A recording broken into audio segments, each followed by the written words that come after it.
coke sa adobo? Hi mga kamamshis at food lovers out there!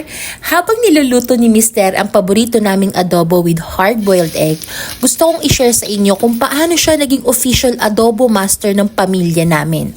Alam nyo ba mga kamamshis na hindi ako ang madalas magluto ng adobo sa bahay? Si Mister!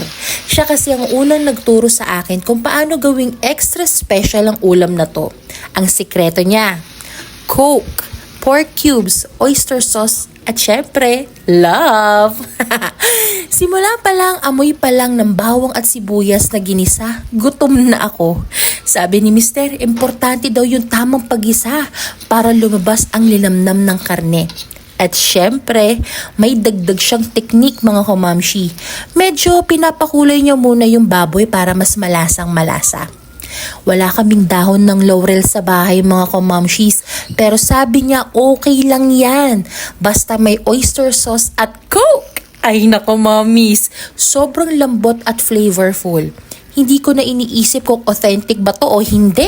Basta sigurado akong ubos na naman tumamaya. At syempre, hindi pwedeng mawala ang patatas. Ang patatas, pampadagdag ng sustansya at pampalusog yan.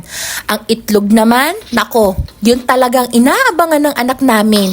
Tuwing may adobo, laging ang tanong niya, Nanay, akin yung itlog ha! Habang hinihintay lumambot ang karne mga kamamshis, natatawa ko kasi parang may sariling ritual si Mister sa pagluluto. Minsan, pinapanood ko lang siya habang nag-a-adjust ng alat, tamis at asim, na parang chef na chef, akala mo naman. Kaya ako chill lang, kakain na lang ako mamaya. At ayan na ang special adobo ni Mister mga kamamshis. Malasa, malambot at syempre, puno ng pagmamahal. Perfect sa mainit na kanin. Assure ako 3 extra rice na naman to mamaya. Kayo mga kamamshis, anong favorite dish ninyo?